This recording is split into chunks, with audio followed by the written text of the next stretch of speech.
Le réveil sonna à 6h45, comme tous les matins.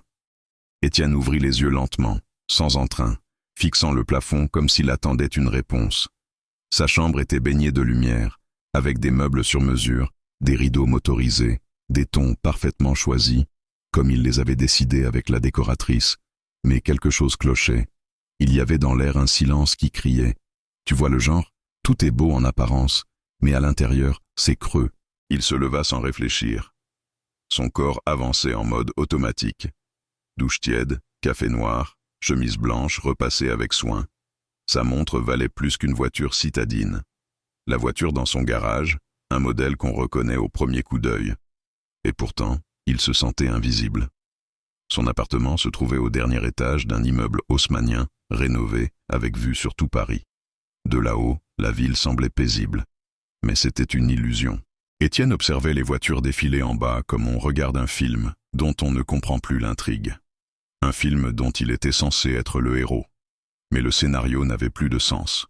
Il avait 32 ans, architecte reconnu, issu d'une famille toujours présente dans les pages des magazines. Son père, un homme d'affaires influent. Sa mère, une figure élégante, toujours là où il fallait être. Depuis tout petit, il savait ce qu'on attendait de lui. Et il avait livré.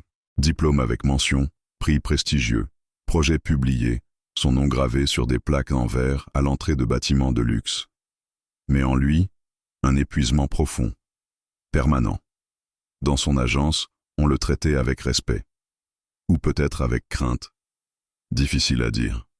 Lorsqu'il entrait, les couloirs semblaient se redresser, les voix se faisaient plus discrètes. Lui, il souriait, légèrement, comme pour remercier. Mais au fond, il rêvait de fuir. De s'échapper de ce monde millimétré où tout était sous contrôle, pesé, validé. C'était comme vivre dans une maquette. Belle, certes, mais fausse. En fin de matinée, Étienne se rendit sur un chantier, en banlieue est. Une école bilingue privée. Un projet haut de gamme. La visite fut brève. Les ingénieurs parlaient chiffres, délais. Il acquiesçait en silence. Mais il n'écoutait pas vraiment. Il n'était pas vraiment là. Sur le chemin du retour, il s'arrêta à un feu rouge. Sur le trottoir, un petit centre socioculturel, modeste, avec une enseigne délavée. Quelques enfants jouèrent dehors. Et l'espace d'un instant, il sentit quelque chose d'étrange, comme une pointe au cœur. Un malaise, agréable. Ce lieu l'avait touché. Il ne savait pas pourquoi. Le feu passa au vert. Il repartit. En fin d'après-midi, Étienne assista au dîner d'anniversaire de son père. Une réception comme toujours. Salle élégante, invités influents, musique d'ambiance, champagne servi comme de l'eau. Étienne serrait des mains, souriait mécaniquement, répondait à des questions sans vraiment écouter. À un moment, il s'éclipsa aux toilettes, juste pour respirer. Il se regarda dans le miroir, le visage impeccable, barbe rasée de près, cheveux bien coiffés, mais le regard semblait perdu dans un lieu inaccessible. À l'autre bout de la ville, Clara rentrait chez elle avec un sac rempli de fruits et de pain. Elle revenait du marché, après une longue journée à enseigner la musique dans ce même centre socio-culturel. Ses doigts étaient fatigués, ses épaules aussi. Mais le sourire venait facilement quand elle pensait à son petit frère, Léo, qui l'attendait à la maison. Léo avait 12 ans. Il ne parlait pas avec des mots en tout cas. Mais Clara le comprenait parfaitement. Chaque geste, chaque son, chaque regard. Leur lien n'avait pas besoin d'explication. Il était là. Tous les jours. Quand il l'enlaçait à sa manière. Quand elle jouait du piano pour l'aider à dormir. Quand il souriait les yeux fermés. C'était de l'amour, tout simplement. Leur appartement était petit, mais rempli de vie. Clara y vivait depuis la mort de leur mère, quand elle n'était encore qu'adolescente. Le père? Parti depuis longtemps, comme s'il avait oublié qu'il avait une famille. Depuis, c'était elle qui gérait tout. Le loyer, les repas, les crises de Léo, et les joies aussi. Ce n'était jamais facile, mais ça avait du sens. Ce soir-là, après avoir couché Léo, Clara resta un moment assise à ses côtés, lui tenant la main jusqu'à ce qu'il s'apaise. Ensuite, elle alla dans le salon, prit son carnet de notes et se mit à griffonner des idées pour le prochain atelier. Elle pensait apporter des instruments différents, peut-être des tambours. Elle voulait que les enfants ressentent la musique dans leur corps. Comme une danse, comme quelque chose qui réveille l'intérieur. Dehors, la rue était calme. Un silence plein d'histoire. Mais quelque part dans le quartier, une voiture de luxe passait lentement. Étienne ne savait pas pourquoi il était revenu. Il savait juste qu'il en avait besoin. Il se gara plus loin, descendit, et resta devant le centre, fermé à 7 heures. Mais il aperçut un panneau d'affichage, des photos d'enfants souriants, des dessins colorés, des phrases sur l'espoir, la force, les nouveaux départs.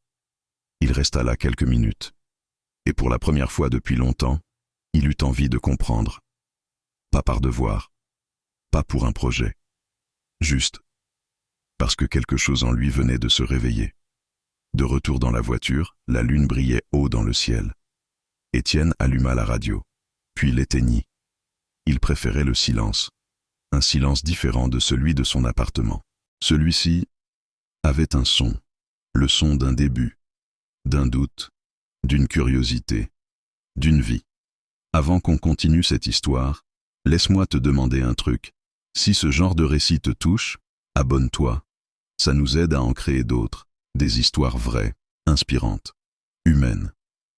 Et dis-nous en commentaire de quelle ville tu nous écoutes. J'adore voir jusqu'où cette communauté voyage. Quelques jours plus tard, Étienne arriva à un événement caritatif, sponsorisé par la Fondation familiale. On l'avait choisi pour représenter l'agence. En réalité, c'était une soirée comme tant d'autres.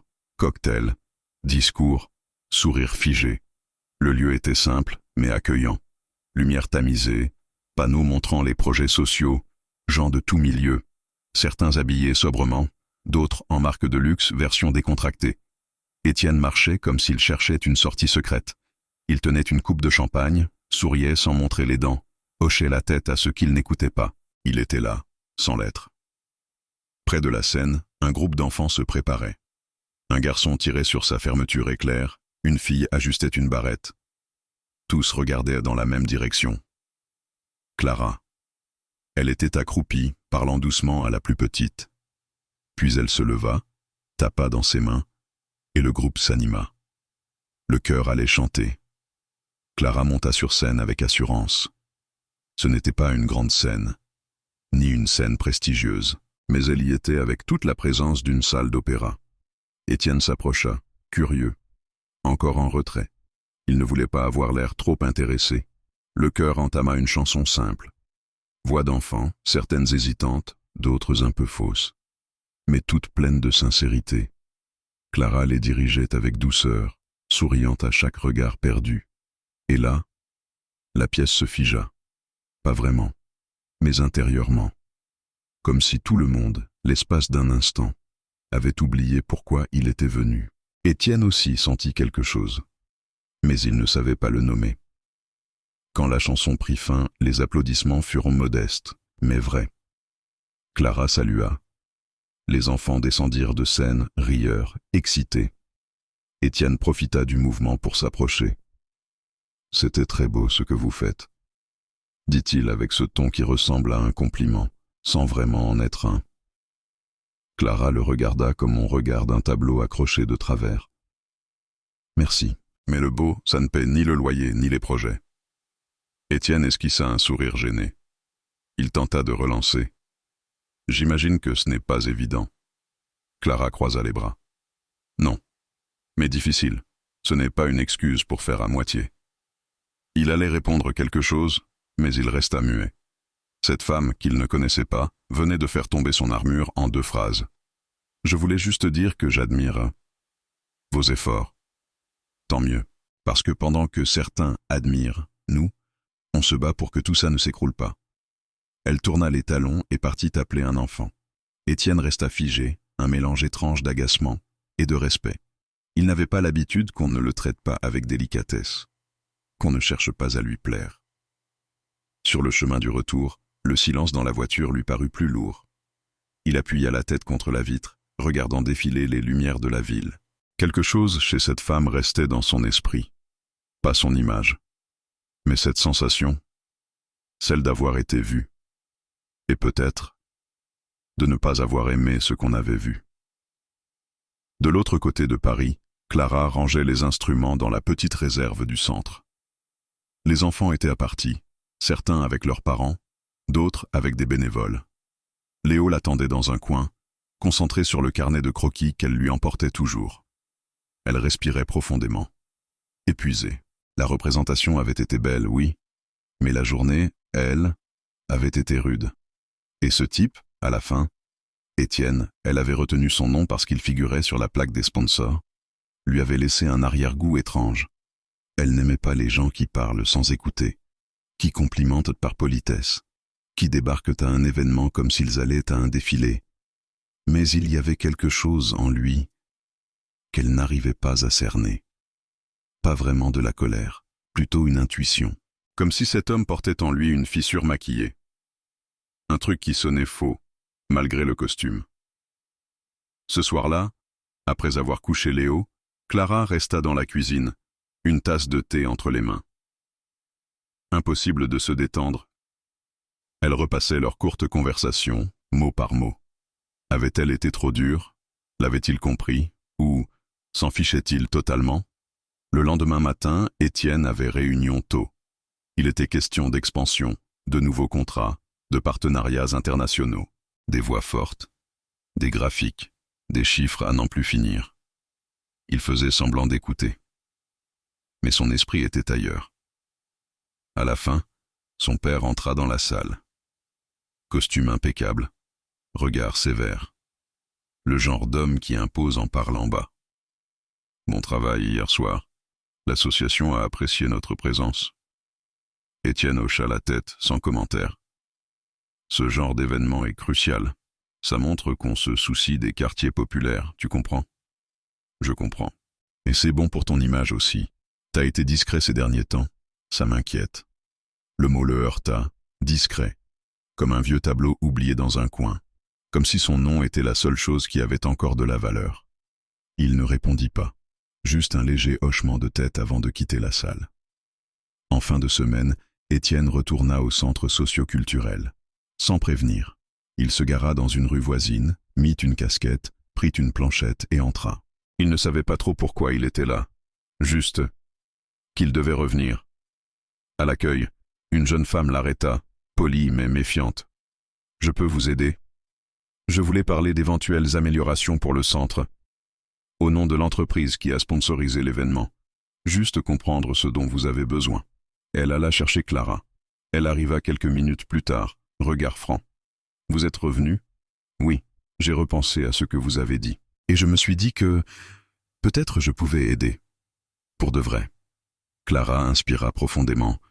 Elle avait envie de dire non, mais elle savait aussi que ce genre d'aide ne tombait pas du ciel. On n'a pas besoin de charité. Mais si c'est un vrai partenariat, alors asseyez-vous. Il s'assit.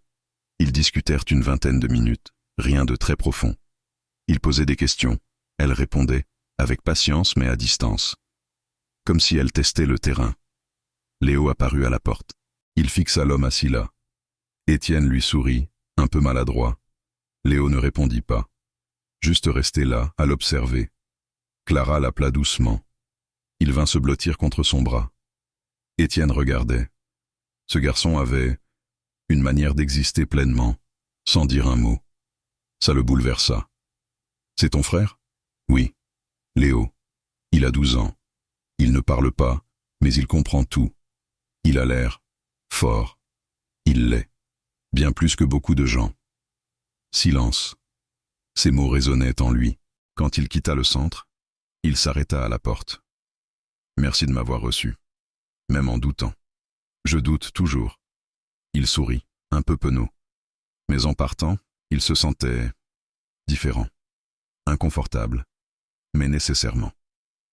Ce soir-là, Clara reçut un appel étrange, numéro inconnu.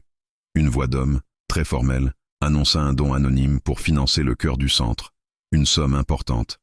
Elle raccrocha troublée. Elle ne savait pas si elle devait accepter ou refuser. Quelque chose sonnait faux. Pendant ce temps, Étienne roulait au hasard dans la ville. Il s'arrêta sur un pont, regarda les lumières au loin. Sortit son téléphone, ouvrit la galerie, une vieille photo. Lui, adolescent, aux côtés de sa mère. devant une maison simple, d'une autre époque, une époque qu'il avait effacée. Il referma le téléphone et resta là, immobile, avec ce nœud dans la poitrine. Il ne savait pas si c'était de la nostalgie ou la peur de ce qui remontait à la surface. Il essaya d'oublier, mais il n'y arriva pas. La conversation avec Clara lui revenait sans cesse, comme un caillou dans la chaussure, mais pas juste agaçant, profond, un inconfort fait de honte ou de vérité. Les jours suivants, il continua sa vie. Réunions, déjeuners d'affaires dans des restaurants où les plats n'avaient plus de goût. Tout semblait normal, de l'extérieur. Mais à l'intérieur, quelque chose s'était déréglé. Il parlait moins, oubliait des choses, restait plus longtemps seul. À la maison, la télé restait allumée sans qu'il la regarde. Au bureau, il évitait les regards. Parfois, il fermait la porte juste pour ne pas faire semblant. Un jour, sans prévenir, il retourna au centre. Encore. Avec sa planchette comme prétexte. Clara leva les yeux, surprise. « Vous encore ? » ?»« Oui, je voulais comprendre ce que vous faites ici, pour de vrai. Si je peux. » Elle le fixa un moment. Le ton avait changé, moins sûr de lui, plus sincère. « Tu veux observer ? » ?»« Oui. » »« Alors observe, mais reste discret. » C'est ce qu'il fit, dans un coin de la salle de musique, adossé au mur. Les enfants arrivaient, certains riaient, d'autres plus timides. Clara les accueillait avec fermeté et tendresse. Elle grondait, encourageait, écoutait. Tout allait vite, c'était dense, vivant. Étienne observait, prenait des notes, ou griffonnait des formes sur son carnet pour cacher son malaise. Il ne comprenait pas encore ce monde, mais il voulait essayer. À la fin, Clara passa près de lui et lança, sans le regarder. « Si tu reviens, ramène du café, noir, sans sucre. » Le lendemain, il revint, avec le café, puis encore le jour suivant, et celui d'après. Personne ne lui demandait pourquoi, mais il était là, toujours à la même heure. Il empilait les chaises, transportait les instruments, balayait si besoin. Il parlait peu, il écoutait. Clara restait égale à elle-même, ni chaleureuse, ni froide, juste claire. Mais peu à peu, elle se mit à poser des questions. Où il habitait ? Ce qu'il faisait exactement ? Pourquoi il revenait ? Étienne répondait doucement, parfois avec un petit sourire, parfois juste avec le regard. Léo, lui aussi, s'approchait, d'abord de loin, puis plus près. Un jour, il tendit un dessin à Étienne, une feuille pleine de lignes et de formes. Étienne la glissa dans la poche intérieure de sa veste, sans rien dire, mais avec un sourire qu'il n'avait plus depuis longtemps. Au bureau, ce changement finit par déranger. Son père le convoqua. « Tu pars plus tôt. Tu arrives en retard. Tu sembles ailleurs. Y a un souci ? » ?»« Non, je réorganise quelques trucs. Tu as une image à tenir, Étienne. Cet engagement dans un projet social, c'est très bien sur le papier, mais ça ne doit pas te détourner des affaires. » Étienne ne répondit pas. Le silence fut plus lourd encore. Le lendemain, sa mère l'appela. Elle parla du dîner d'anniversaire de sa tante, de la nouvelle campagne publicitaire de l'entreprise, des photos parues dans un magazine. « Et toi, mon fils, tu vas bien ?» Il répondit que oui. Elle ne le crut pas, mais n'insista pas. Cette semaine-là, il plut beaucoup. Une de ces tempêtes soudaines qui bousculent Paris, renversent les parapluies et saturent les égouts. Le centre socio-culturel eut des fuites, des coupures de courant, un morceau du plafond de la salle de musique se détacha. Clara courait partout, débordée. Étienne débarqua en plein chaos, chemise trempée, prêt à aider. Elle voulut le renvoyer. Elle ne le fit pas. Ils travaillèrent ensemble, couverts de bâches en plastique, des seaux à la main, protégeant les instruments, essayant de limiter les dégâts. À la fin, ils étaient lessivés, dégoulinants, mais ils riaient. C'était la première fois qu'ils riaient ensemble, et c'est ce jour-là que quelque chose changea vraiment. Les jours suivants, la présence d'Étienne devint routine. Les enfants connaissaient déjà son prénom. Léo restait souvent près de lui. Parfois, il lui adressait même un sourire. Mais avec ce rapprochement vinrent les tensions. Clara remarqua que certains membres de l'ONG devenaient méfiants. L'un des coordinateurs glissa discrètement. Il aide vraiment, ou il prépare juste un dossier pour l'entreprise.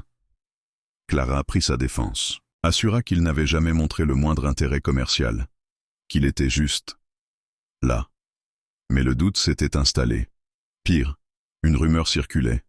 Un des sponsors allait se retirer. Un nouvel accord serait en négociation avec une autre organisation. Clara ignorait s'il y avait un lien, mais elle sentait le sol trembler. De son côté, Étienne faisait aussi face à des remous. Un des associés l'appela pour une mise au point directe. On te voit moins, et quand tu es là, on dirait que t'es ailleurs. Il faut que tu choisisses. Je sais ce que je ne veux plus. Ça ne suffit pas. Étienne commençait à sentir le poids d'une double vie. Au centre, il restait l'étranger. Pas tout à fait dedans. Au bureau, l'héritier qui dérapait, plus si fiable. Un après-midi, Clara trouva une enveloppe à l'entrée du centre. Pas de nom, juste l'adresse. À l'intérieur, une proposition de financement total pour le chœur. Une grosse somme. Signé Groupe Vicente. C'était le nom du père d'Étienne. Clara se figea. Elle rangea l'enveloppe, n'en parla à personne, pas même à Étienne. Cette nuit-là, elle dormit mal. Si c'était son idée, pourquoi ne pas lui avoir dit? Et si ce n'était pas lui, que cherchait donc son père à acheter? Elle se réveilla avec la tête pleine, et la sensation d'être piégée. Le lendemain, Étienne arriva avec 2 sacs. Des cahiers neufs pour les enfants, des goûters et un vieux poste radio réparé. Clara l'appela à part. La proposition de ton père? C'était toi? Quelle proposition? Elle lui montra l'enveloppe. Il la lut, surpris. Non, j'étais pas au courant. T'es sûr? Certain. Elle le fixa longuement. Je ne suis pas à vendre, Étienne. Je sais. J'espère juste que toi non plus. Étienne resta silencieux. Tout s'était figé. À partir de là, tout changea. Clara redevint distante, fermée. Étienne tentait de garder le lien, mais se heurtait à une porte fermée. Léo aussi semblait différent, plus agité, plus absent. L'air avait changé de direction. À la fin de la semaine, Étienne ne vint pas. Ni la semaine suivante. Clara faisait semblant de ne pas remarquer, mais elle remarquait. Et Léo posait la question avec les yeux, pas avec des mots. Mais il demandait. Un jour, Clara appela l'entreprise. On lui demanda de laisser un message. On dit qu'il était en train de réorganiser son agenda. Elle raccrocha. Ce soir-là, elle entra dans la salle de musique et trouva un des placards entr'ouverts. À l'intérieur, un papier plié, un dessin, fait par Léo. Étienne tenant un parapluie au-dessus d'eux, sous la pluie. Clara s'assit au sol et resta là, en silence, avec cette impression nette que quelque chose avait bougé et que peut-être il n'y aurait plus de retour. Étienne revint, pas parce qu'il était prêt, mais parce qu'il n'arrivait pas à vraiment partir. Après 2 semaines d'absence, sans nouvelles, sans message, il réapparut à la porte du centre, une boîte en carton dans les bras. À l'intérieur, peinture, feuilles de couleur, pinceau, crayon. Rien d'extraordinaire, mais un geste, un moyen de dire « Je suis encore là », sans avoir à le dire. Clara était assise dans la salle de musique. Elle ne se leva pas. Elle le regarda simplement. Un regard direct, ni dur, ni accueillant. « Je croyais que t'avais abandonné », dit-elle calmement. « Moi aussi, mais j'ai pas réussi. » Elle hocha la tête, lentement. Ce n'était pas une invitation, mais ce n'était pas un refus. Il resta debout, hésitant, puis s'approcha de la table et posa la boîte. « Ce sont des fournitures qu'il restait au bureau. Je me suis dit que vous pourriez en faire bon usage. » Clara ne répondit pas.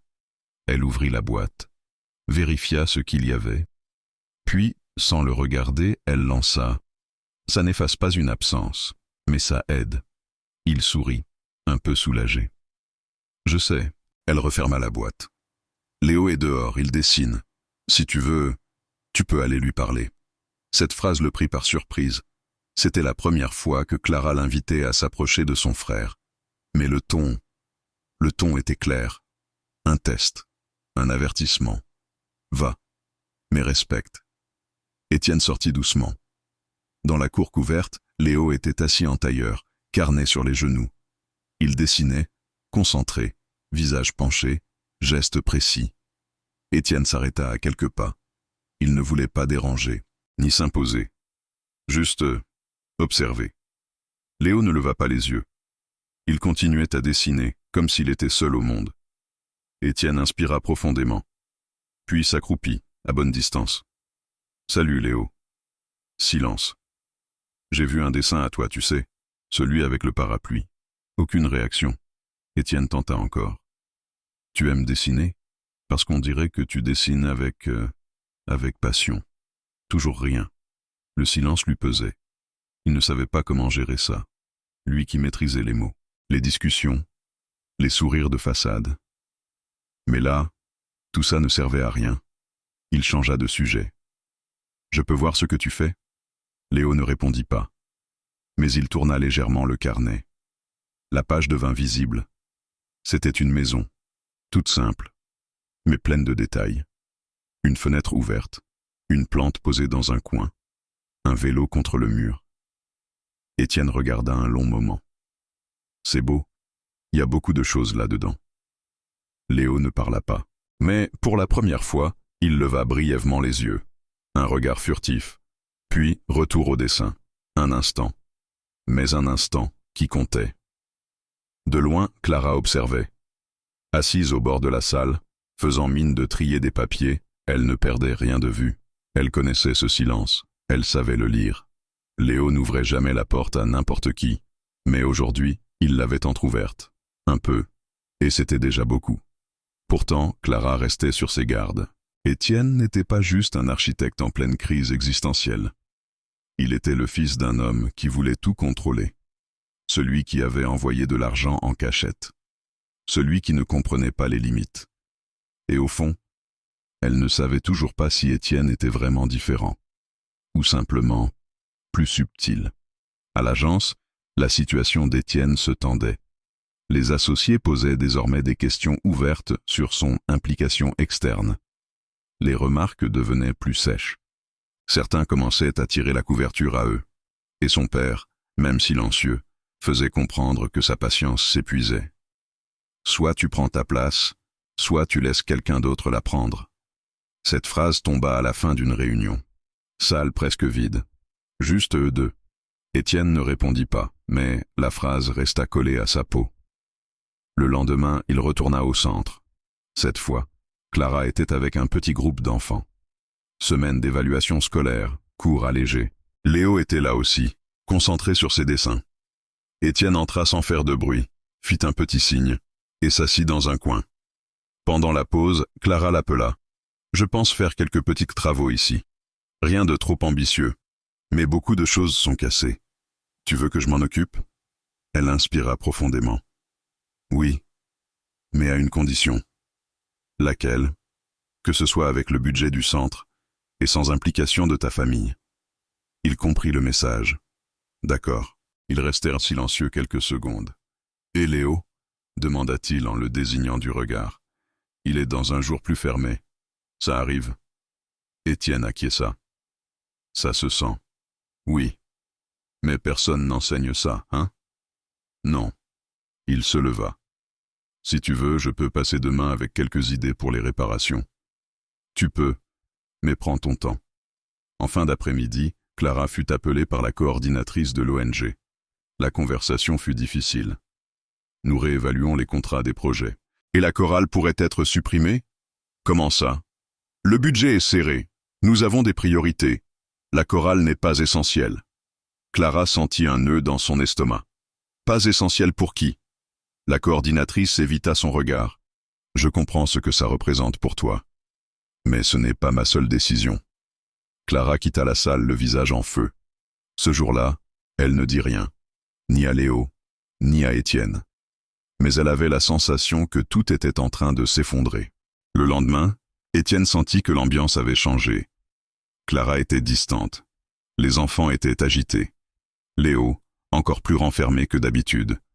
En fin de journée, Étienne s'approcha de Clara. « Il s'est passé quelque chose ?» Elle hésita, puis répondit directement.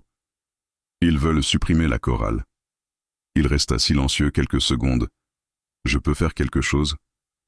Je ne sais pas encore, mais si c'est le cas, je te le dirai. Le ton était ferme, presque dur. Étienne comprit. C'était une douleur qu'elle n'était pas prête à partager. Et il respecta. Avant de partir, il vit Léo seul dans la cour, assis par terre. Le cahier ouvert, des dessins sombres, des formes dures, des lignes lourdes. Étienne s'approcha doucement, s'assit sans rien dire.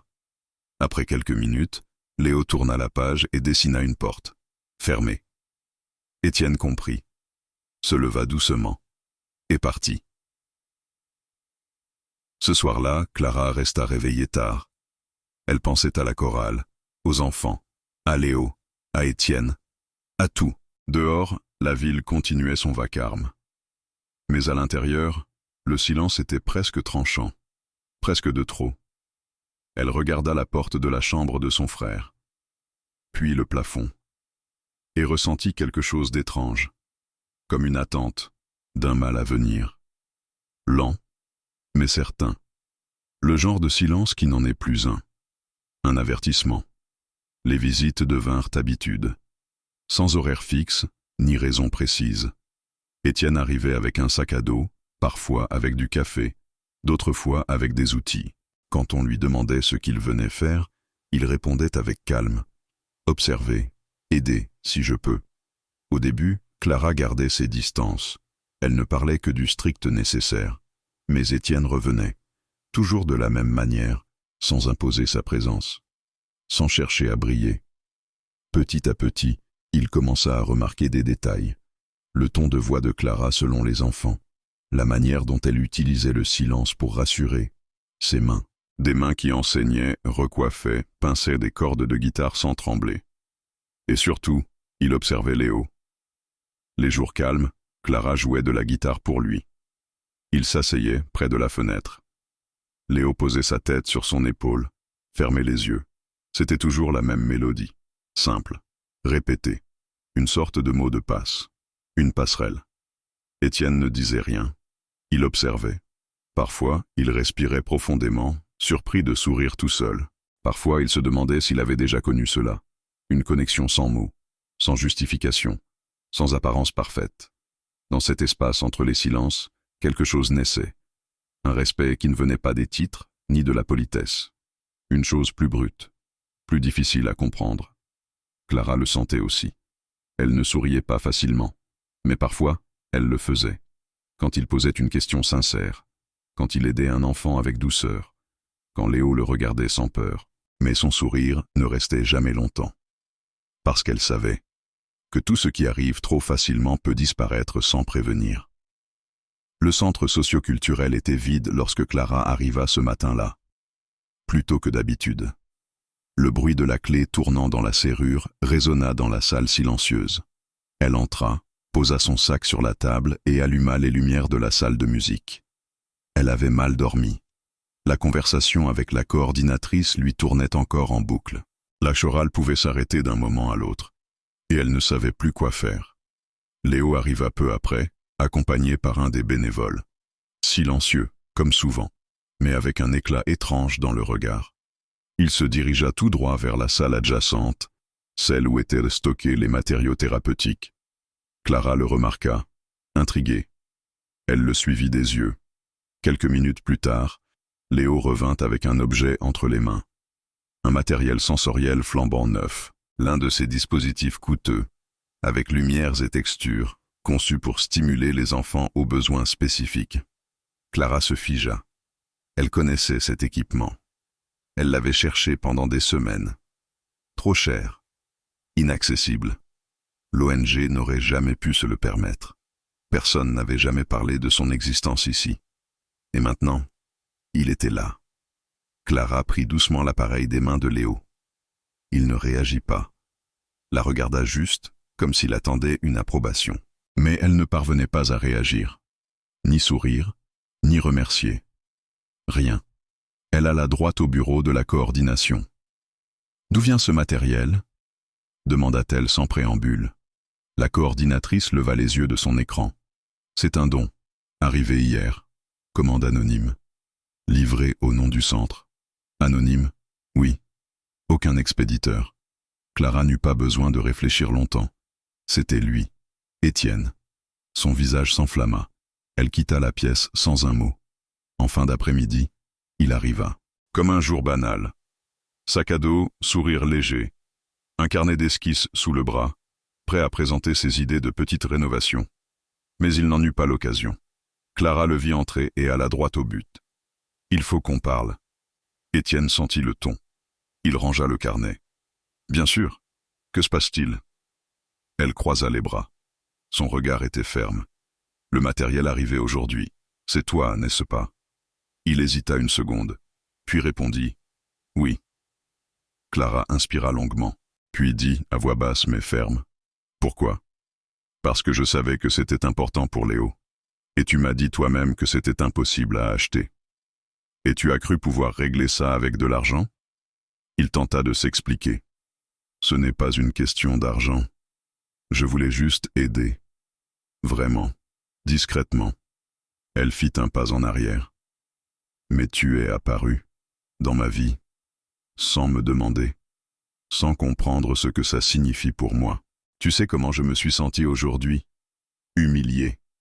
Étienne ouvrit de grands yeux. Humilié ? Je ne comprends pas. Bien sûr que tu ne comprends pas. Tu viens d'un monde où tout se règle par un clic, où tu peux acheter le confort, le temps, l'attention, la paix. Mais ici, chaque chose se conquiert. Et quand quelque chose arrive ainsi, sans explication, ça donne l'impression qu'on attendait la charité, comme si j'avais manqué à mon devoir envers mon frère, comme si tu savais mieux que moi ce qu'il lui faut. Il voulut s'approcher. Clara, ce n'était pas mon intention. Je voulais simplement bien faire. Elle ne le laissa pas continuer. Tu ne comprends pas, Étienne. Tu crois encore que les bonnes intentions suffisent. Mais il y a des choses qui ne s'achètent pas, ni même qui s'offrent. Il y a des choses qui nous appartiennent. Et tu as franchi cette limite. Il baissa la tête. Garde le silence. Puis murmura. Je voulais juste être prêt, faire partie. Clara le regarda, les yeux brillants mais fermes. Alors tu aurais dû attendre qu'on t'invite. Le silence remplit la pièce. Les bruits de la rue, lointains, semblaient encore plus étouffés. Étienne fit un pas en arrière, puis un autre, jusqu'à toucher le mur. Elle se tourna. Je crois qu'il vaut mieux que tu ne reviennes plus ici. Il voulut répliquer, dire qu'il était désolé, qu'il faisait de son mieux. Mais aucun mot ne sortit. Il se retourna et partit. Dans le couloir, en chemin vers la sortie, Léo apparut, carnet de dessin en main. Il regarda Étienne. Leurs regards se croisèrent à quelques secondes. Étienne tenta un sourire. Il s'abaissa un peu. « Prends soin de ta sœur. » Léo ne répondit pas, ne sourit pas, mais ne baissa pas les yeux non plus. Ce fut la dernière chose que Étienne vit avant de sortir. Ce soir-là, Clara resta assise au sol dans la salle. L'équipement reposait sur la table. Léo dormait dans la chambre. Et elle, figée, la main sur le visage, se demandait à quel moment tout avait autant dérapé. De l'autre côté de la ville, Étienne était dans sa voiture, garée devant l'immeuble familial. Le même que toujours. Les lumières de l'appartement éclairées. Tout exactement pareil, sauf lui. Ce soir-là, il ne monta pas. Il resta là, immobile, avec un goût amer dans la bouche, et la certitude que quelque chose s'était brisé, et que ce ne serait peut-être plus réparable. Le lendemain, Clara ne parla à personne, ni aux bénévoles, ni à la coordinatrice de l'ONG, encore moins à Étienne. Elle ne répondit à aucun message, n'ouvrit aucun email, ne toucha aucun instrument. Elle fit juste le minimum, arriva tôt, rangea les chaises, accueillit les enfants, distribua le matériel. Mais sans musique, sans sourire, sans élan. Elle entra dans un mode qu'elle connaissait bien, un mode silencieux, pratique, presque froid. Une manière de ne pas ressentir ce qui fait mal, de ne pas trop penser pour ne pas se perdre en soi. Les enfants le remarquèrent. Ils ne dirent non rien, mais ils virent. Léo aussi. Ce matin-là, il resta calme dans un coin, son carnet sur les genoux, attendant une mélodie qui ne vint pas, un geste qui ne se montra pas. Et quand il tenta de s'approcher, Elle dit simplement « Pas maintenant, Lu. J'ai des choses à organiser. » Il retourna dans son coin, silencieux, et elle poursuivit la journée comme on traîne une valise trop lourde sans la laisser tomber. De l'autre côté de la ville, Étienne s'était aussi tu. Il désactiva ses réseaux sociaux, ignora tous les appels de l'entreprise. Il passa 2 jours enfermé chez lui, volet fermé, téléphone éteint. Il ne pleurait pas, ne criait pas, ne dormait pas. Assis par terre dans son salon, il fixait le plafond, tentant de comprendre à quel moment il s'était vraiment perdu. C'était comme s'il était revenu au point de départ. Ou pire, parce qu'il savait maintenant qu'il avait essayé, qu'il était allé aussi loin qu'il le pouvait, et qu'il s'était quand même trompé. Pour la première fois, il commençait à se demander si le problème venait vraiment du monde extérieur, ou si, au fond, il avait toujours été lui. Il se remit à lire de vieux messages de sa mère, des conseils qu'il avait toujours jugés excessifs, des phrases de son père qu'il avait un jour mis en colère, mais qui aujourd'hui faisaient mal. Il revit des photos d'anniversaires anciens. Il souriait sur toutes, mais en y regardant bien, il y avait quelque chose dans son regard. Un vide déguisé, une fatigue de celui qui n'a jamais vraiment trouvé sa place. Il se remémora son enfance, un dessin qu'il avait fait, que son père avait déchiré en disant que ce n'était pas comme ça qu'un vrai architecte dessinait. Cette fois où il avait voulu apprendre la batterie, et sa mère avait dit que c'était trop bruyant. Ce rêve ancien de partir à l'étranger pour étudier l'art, qu'on avait enterré sous un « ce n'est pas digne de notre nom ». Tout cela se mêlait en lui, comme s'il découvrait enfin sa propre vie sans filtre. Il tenta d'écrire quelque chose. Rien ne vint. Il essaya de dessiner. Le trait ne sortait pas. Ce soir-là, il sortit de chez lui pour la première fois en 3 jours. Il alla chez ses parents, sans prévenir. Sa mère ouvrit la porte, surprise, mais souriante. « Mon chéri, quel bonheur de te voir. » Il entra, s'assit sur le canapé. La maison était exactement comme tout ce dont il avait toujours voulu s'éloigner. Tout était rangé, en ton beige, avec une odeur de fleurs artificielles. Son père arriva quelques minutes plus tard. Il venait de la bibliothèque, comme toujours. « Tu avais disparu. »« J'étais occupé. »« Occupé à quoi exactement ?» Étienne ne répondit pas. Il prit un verre d'eau sur la table, en but une gorgée, puis dit « J'aimerais comprendre à quel moment on est devenu... ça. » Son père fronça les sourcils. « Ça quoi ? Une famille qui ne parle pas, qui se croise en soirée, qui s'envoie des mails, qui achète tout, sauf l'écoute. » Sa mère tenta d'adoucir. « Étienne, on t'a toujours tout donné. Et c'est peut-être pour ça que je ne sais rien gérer. » La phrase tomba, sèche, douloureuse, mais vraie. Il se leva, dit qu'il devait partir, et partit. Ce même jour, Clara reçut un avis de la coordination. La chorale serait officiellement suspendue la semaine suivante. Les fonds avaient été réaffectés. Il n'y avait plus rien à négocier. Elle écouta en silence, ne contesta pas, n'argumenta pas. Elle n'avait plus la force. Elle quitta le bureau les yeux secs, mais le cœur broyé. Léo comprit. Il fut agité le reste de la journée. Tentait de dessiner. S'arrêtait. Tournait en rond dans la salle. Clara tentait de le rassurer, mais elle était absente. Absente de tout. Dans les jours qui suivirent, sa présence devint rare. Elle déléguait les tâches. Manquait les cours de musique. Évitait les bénévoles. Dormait peu. Mangeait moins encore. Elle commença à se demander si cela avait encore un sens d'insister. Étienne, lui, avait disparu pour de bon. Il ne revint pas au centre, n'envoya pas de message, ne passa pas d'appel. Il passait ses journées à chercher quel genre d'homme il voulait devenir, et s'il était encore temps de changer. Il sortait le soir, seul, arpentant la ville comme s'il cherchait une fissure où s'engouffrer. Un soir, il s'assit sur le trottoir, en face du centre socio-culturel. C'était fermé, la rue vide, mais il resta là, dos au mur, le regard perdu. Il repensa au dessin de Léo, au parapluie, aux lignes droites, à la maison avec l'arbre, et il pleura, sans bruit, sans sanglots. Il pleura comme on accepte de ne plus savoir où aller. Il pleura comme on se regarde enfin sans excuse. Le lendemain, Clara arriva au centre avec un mal de tête et un vide glacial dans la poitrine. Ce n'était ni de la tristesse, ni de la colère, juste un vide qui gelait tout à l'intérieur. Léo était différent aussi, plus silencieux, plus distant, comme s'il avait absorbé toute la fatigue de sa sœur. Pendant la pause, Clara se rendit au panneau d'affichage à l'entrée. Un nouveau papier y était accroché. Un dessin. C'était elle, avec Léo et Étienne. Les trois étaient assis sur un banc, une mélodie flottant autour d'eux. Le trait était enfantin, mais il y avait un soin là-dedans qui ne laissait aucun doute. Elle regarda autour, mais ne vit personne. Elle ressentit seulement, et pendant une seconde, elle se demanda s'il était encore temps de revenir. Mais le monde autour n'était plus le même, et le silence qui restait après cela ne ressemblait pas à la paix.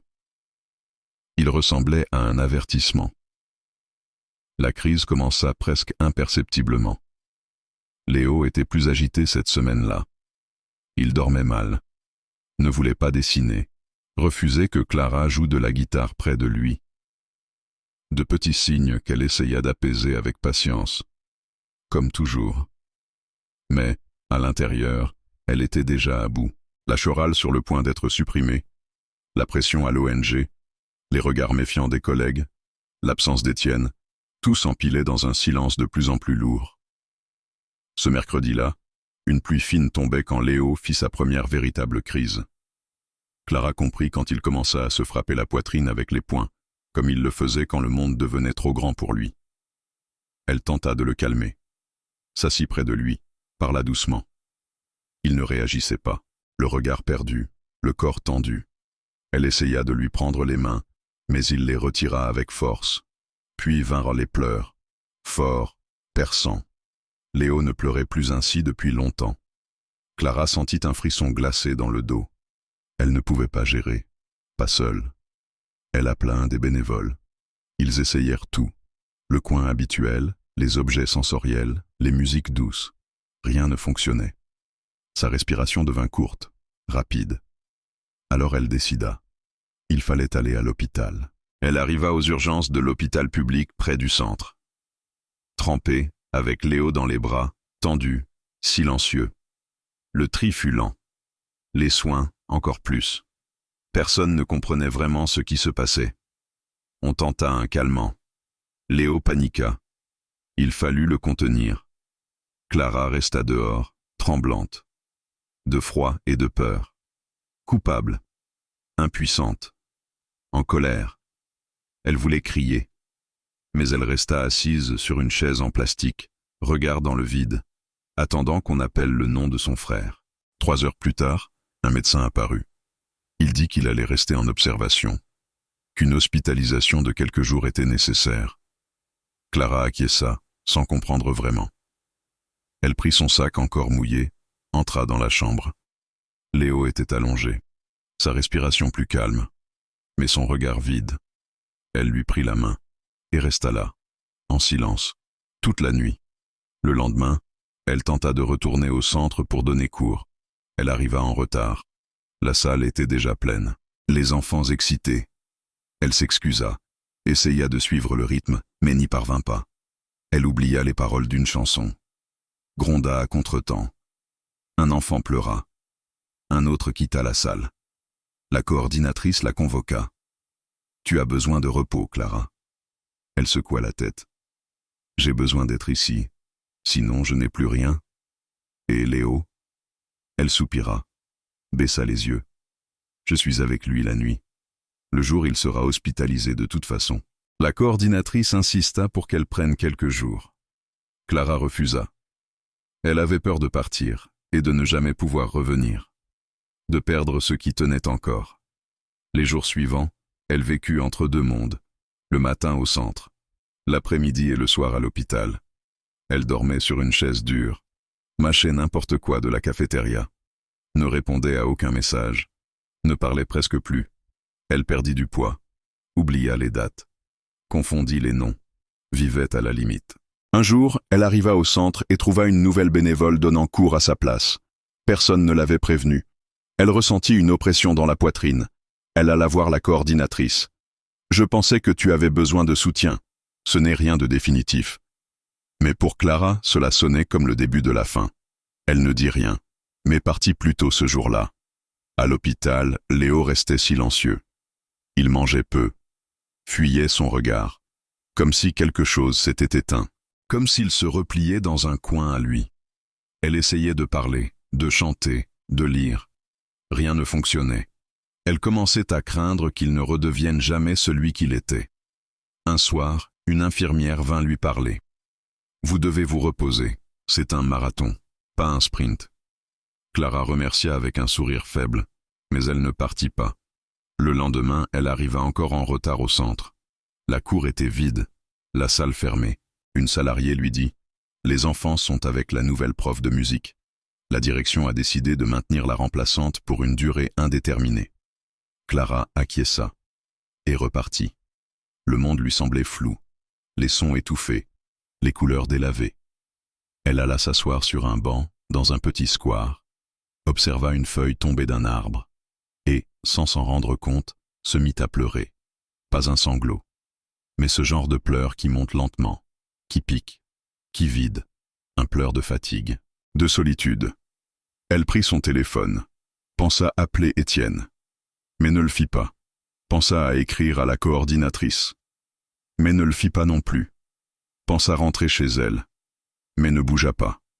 Elle resta là, assise, le corps tout entier pesant. Quand elle arriva à l'hôpital, Léo dormait. Elle s'assit près de lui prit la main et murmura « Pardon, ta grande sœur ne sait plus quoi faire. » Cette nuit-là, elle rêva de sa mère. Un rêve flou, la maison d'enfance, une musique au loin, et sa mère disant « S'occuper de tout, ce n'est pas s'occuper de toi. » Elle se réveilla en sursaut, avec un sanglot coincé dans la gorge. Le lendemain, elle alla au centre juste pour récupérer ses affaires. La salle était ouverte. La nouvelle prof souriait. Les enfants riaient. Tout fonctionnait sans elle. Clara prit son sac, jeta un regard au panneau de dessin. Un trou dans la poitrine. Un ancien dessin était toujours là. Elle, Léo et Étienne. Tous les trois, main dans la main. Elle le détacha du panneau, le plia avec soin, le glissa dans son sac, et partit.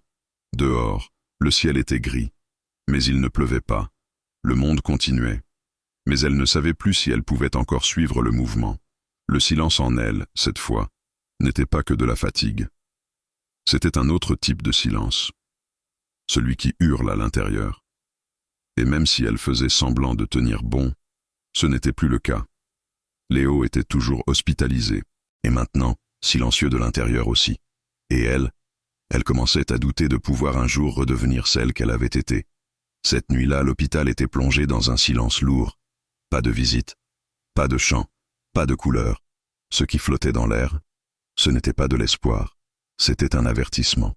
Pendant une nuit quelconque, alors que la ville dormait sous une bruine fine, Lucas est décédé. Sans avertissement, sans bruit, sans explication. Clara était assise à côté de son lit, comme toutes les nuits depuis son hospitalisation. Les yeux lourds, le corps affaibli par la fatigue. Elle s'est assoupie quelques minutes. Quand elle s'est réveillée, Lucas ne respirait plus. Il n'y a pas eu de cris, ni de larmes, ni de panique apparente. Elle l'a simplement regardé, a effleuré son visage du bout des doigts, puis a appuyé sur le bouton d'urgence. Quand l'équipe médicale est arrivée en courant, elle est sortie de la chambre, sans rien dire, sans se retourner. Elle s'est assise dans le couloir, les mains posées sur ses genoux, le regard figé sur le mur d'en face, et elle est restée là, des heures, des jours, sans dormir, sans manger, sans parler. La nouvelle est arrivée d'abord à la coordination de l'ONG, puis elle s'est répandue parmi les volontaires. Une des éducatrices a tenté d'appeler Clara, puis une autre. Elles ont envoyé des messages. Personne n'a eu de réponse. Enzo l'a appris par la secrétaire de son père. Il était en pleine réunion quand son téléphone a vibré avec une notification. « Le frère de la fille de la chorale est décédé. J'ai pensé que vous deviez le savoir. » Il est resté figé. A quitté la salle sans demander la parole. A pris sa voiture et conduit sans réfléchir. Il est allé droit à l'hôpital. Mais Clara n'y était déjà plus. Le dossier médical indiquait qu'elle était partie seule, au milieu de la nuit, sans dire où elle allait. Elle avait simplement pris son sac et quitté les lieux. Enzo a tenté d'appeler. A envoyé des messages. Rien. Au centre communautaire, le tableau d'affichage était intact. Le dessin des trois était encore là. Mais l'ambiance avait changé. La nouvelle prof de musique continuait les cours. Les enfants, peu à peu, retrouvèrent leur sourire. Mais un vide persistait. Un silence que personne ne savait nommer. Clara a passé les jours suivants dans la maison où elle avait grandi. Une petite maison, loin du centre. Elle avait rouillé la porte, éteint son téléphone, fermé les volets, et disparu du monde. Elle ne pleurait pas, ne criait pas, ne dormait pas. Elle restait assise sur une chaise du salon, le regard perdu, comme si elle n'était plus là. Sans Lucas, elle ne savait plus qui elle était. Tout ce qui faisait sens auparavant paraissait ridicule. La chorale, les cours, la musique, plus rien n'avait de sens. La voisine frappait à la porte chaque jour, elle apportait à manger, essayait de parler. Aucune réponse, seulement le son de la télévision. Bas. Un bruit de fond pour remplir l'air. Enzo y est allé une fois. A frappé. A appelé. A attendu. Rien. Il s'est assis sur le trottoir, est resté là des heures, puis est reparti. Sans réponse. Au bureau, il n'était plus le bienvenu. Il avait perdu son poste, ses projets. Il ne lui restait que son nom, et même cela semblait lui échapper. Son père ne lui parlait plus. Sa mère envoyait des messages courts, inquiets, mais distants. Il essayait de maintenir une routine. Il marchait, lisait, dessinait, mais tout semblait creux, sans forme, sans son. La chorale fut officiellement dissoute la semaine suivante. Les enfants furent réaffectés à d'autres activités. La coordination de l'ONG annonça que Clara avait été licenciée, pour absence prolongée. Dans le quartier, les rumeurs circulaient. La fille de la musique a perdu la tête. Pauvre, elle a perdu son frère. Elle a toujours été forte, mais là, elle est brisée. Personne ne savait.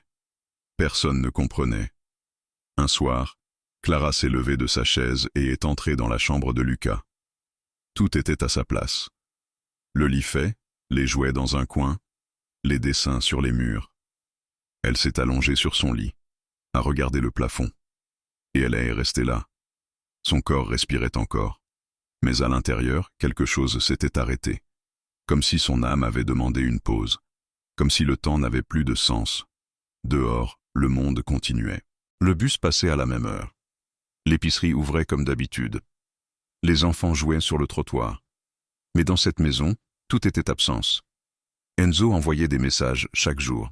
« Salut, je voulais juste savoir si tu allais bien. Je voulais dire que je suis là si tu as besoin. Je suis désolé pour tout. » Jamais de réponse. Une nuit, il est passé en voiture devant la maison. Il a vu une lumière allumée, une silhouette à la fenêtre. Il s'est arrêté, a pensé descendre, mais ne l'a pas fait, parce qu'il a compris. Dans cette maison vivait désormais le silence, mais pas le silence d'autrefois. Celui, léger, rempli de sens et de musique cachée. Non. Le silence qui régnait là maintenant était d'un autre genre. C'était le silence de la faim, celui du désespoir sans cri, du vide qui dévore de l'intérieur. Et même s'il voulait entrer, faire quelque chose, offrir n'importe quoi, il savait. C'était trop tard. Et quand il a redémarré et s'est éloigné, pour la première fois depuis longtemps, il a eu peur de ne jamais réussir à revenir. Par une nuit pluvieuse, dans la chambre grise de l'hôpital, Lucas est décédé. Sans bruit, sans adieu. L'infirmière est entrée à pas feutrés. A vu le moniteur silencieux. A confirmé d'un regard. A posé la main sur l'épaule de Clara. Elle n'a pas réagi, n'a pas crié, n'a rien demandé. Elle s'est simplement levée lentement du fauteuil à côté du lit, a posé la main sur le front de son frère. Et est restée là, en silence. Un silence qui n'était plus absence de son, mais un désespoir pur, traversant tout le corps. Dans les jours qui ont suivi, Clara n'a pas parlé. Elle n'a pas pleuré aux funérailles, n'a pas choisi les vêtements, n'a pas répondu aux appels, n'a pas écouté les amis de l'ONG, ni la coordinatrice, ni le médecin, ni la voisine qui apportait une tisane. Elle existait seulement, comme quelqu'un qui flotte dans le vide. Le centre communautaire a continué à fonctionner. La chorale, non. La nouvelle prof a repris d'autres groupes. Les enfants jouaient, peignaient, chantaient d'autres chansons. Certains demandaient après Clara, d'autres non. Clara se renfermait dans son appartement. Les murs semblaient trop proches. Le bruit du frigo l'agaçait. La lumière de la fenêtre aussi. La guitare, posée dans un coin, ressemblait à un souvenir d'un monde qui n'existait plus. Elle passait des heures assise sur le sol du salon, regardant le vide. Le temps ne passait pas. Et pourtant, tout paraissait si loin. Parfois, elle prenait le carnet de dessin de Lucas, celui qu'il utilisait toujours. Elle le feuilletait lentement, page après page. Ses dessins étaient remplis de maisons, d'arbres, de bancs, de gens main dans la main. Toujours 3 personnes, toujours une ombre de parapluie, comme s'il avait toujours su, au fond, que le monde avait besoin d'abri. Mais désormais, il n'y avait plus d'abri. Et elle ne savait plus qui elle était, sans lui. Le jour de l'enterrement, l'ONG envoya une couronne de fleurs. Enzo ne vint pas. Personne de l'entreprise ne se montra. Le cimetière était modeste, la cérémonie brève. Clara resta debout à côté de la tombe, le corps droit et le regard vide. La fine pluie tombait sur ses épaules. Mais elle ne sentait rien. Quand tout fut terminé, les gens partirent peu à peu. Certains tentèrent une étreinte, d'autres se contentèrent d'un signe de loin. Clara fut la dernière à rester. Elle posa la main sur la pierre tombale fraîchement installée, murmura son nom, une fois, puis une autre, et plus rien. Ramassa un petit caillou au sol, le posa sur la terre humide, et partit. Les semaines suivantes furent un brouillard. Elle oubliait de manger, dormait peu, parfois se réveillait sans savoir où elle était, restait figée devant le miroir sans se reconnaître. Son visage semblait étranger, ses yeux sans éclat. Sa voix, quand elle sortait, était trop basse, presque sans vie. La coordinatrice de l'ONG vint chez elle un samedi. Clara ouvrit la porte, sans l'inviter à entrer. Elle resta plantée là, maigre, pâle, les cheveux noués à la va-vite. « Clara, on s'inquiète pour toi. » Elle ne répondit pas, juste un regard. La coordinatrice continua. « Je sais que rien ne peut consoler, mais tu n'es pas seule. Si tu veux revenir, même juste pour observer. » « La chorale est finie, » répondit Clara finalement. « On peut recommencer. » Doucement. Clara recula d'un pas.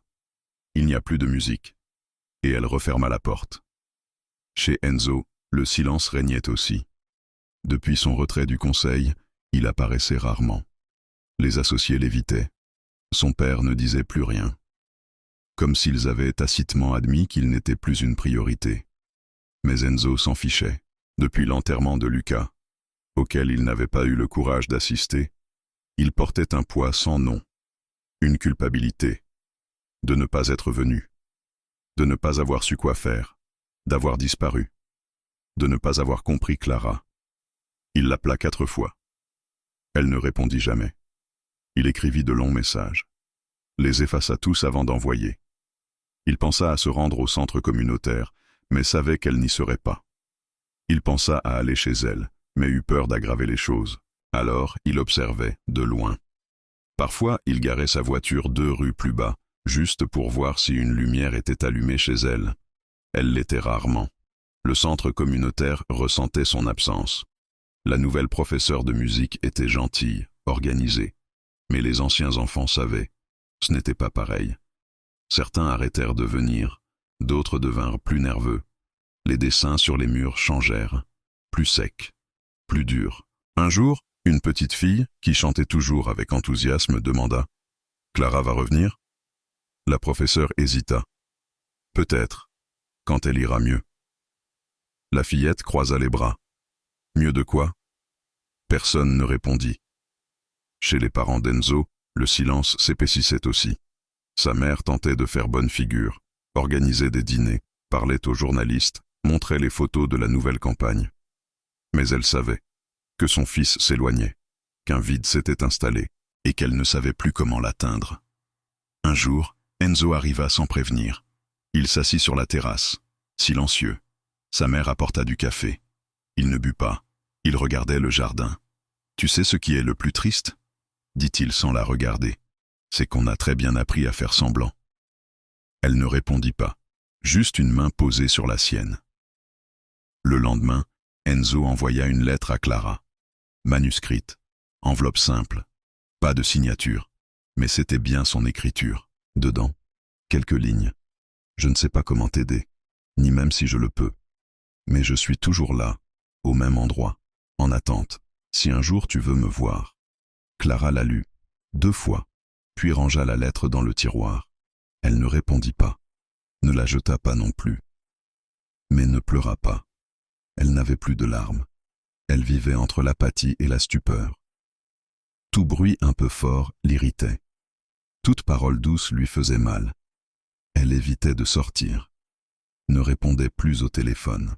Quand la sonnette retentissait, elle faisait semblant de ne pas entendre. La vie continuait dehors, mais pour elle, tout semblait suspendu. Un après-midi, elle décida de donner les vêtements de Lucas. Elle les plia un à un, les mit dans un sac. En arrivant à son t-shirt préféré, celui bleu avec une fusée dessinée, elle s'arrêta, s'assit par terre, serra le vêtement contre elle. Et là, pour la première fois depuis l'enterrement, elle pleura. Doucement, sans bruit, le visage enfoui dans le tissu. Elle ne pleurait pas de soulagement, ni de nostalgie. Elle pleurait parce que son corps ne pouvait plus contenir autant de douleur. Cette nuit-là, elle fit un rêve étrange. Lucas courait dans un champ. Il riait, mais ne disait rien, juste courait. Et au loin, une douce mélodie résonnait. Elle tenta de le suivre, mais le sol s'enfonçait et lui disparaissait dans la brume. Elle se réveilla en sueur, le cœur serré, se leva, alla jusqu'au salon.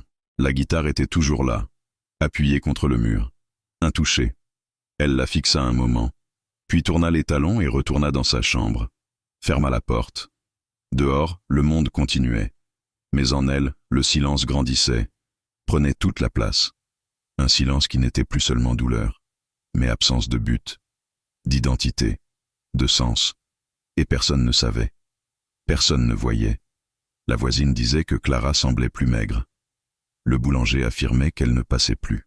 La coordinatrice de l'ONG écrivit un email. Proposa de lui rendre visite. Elle ne répondit pas. Un vendredi de ciel gris, Clara sortit de chez elle pour la première fois depuis des jours. Elle portait la veste de son frère, celle qu'il aimait tant. Elle se rendit au square où il aimait jouer quand il était petit, s'assit sur un banc de béton, regardait la balançoire vide. Elle resta là plus d'1 heure. Quand elle se leva, elle laissa un papier sous la pierre, un dessin ancien, de 2, avec une étoile au milieu. C'était le dernier que Lucas avait fait. Et elle s'en alla, sans se retourner. Le soleil ne se montra pas ce jour-là, ni les jours suivants. Et le silence qui resta n'avait pas seulement le goût du deuil. C'était un avertissement. Le soleil se leva lentement ce samedi-là. Après tant de jours gris, c'était comme si le ciel avait décidé d'accorder une trêve. Clara se réveilla tôt, non pas parce qu'elle avait un rendez-vous, mais parce que son corps semblait savoir que ce jour-là était différent. Pas dans le sens spectaculaire, juste différent. Elle prit une longue douche, enfila un haut simple, un pantalon confortable, attacha ses cheveux légèrement. Elle se regarda dans le miroir. Son visage portait encore les marques de la douleur. Mais il y avait aussi quelque chose de nouveau, une fatigue différente. Comme si son corps commençait doucement à se souvenir de ce que c'était que de ne porter que son propre poids. Dans la cuisine, elle prépara un café fort. L'arôme emplit toute la maison. Pour la première fois depuis longtemps, elle ouvrit la fenêtre. L'air entra, et les bruits de la rue aussi. La guitare était toujours là, posée dans un coin du salon. Clara passa devant, la regarda furtivement, mais ne la toucha pas. Pas encore. Elle sortit sans but précis. Marcha lentement dans le quartier.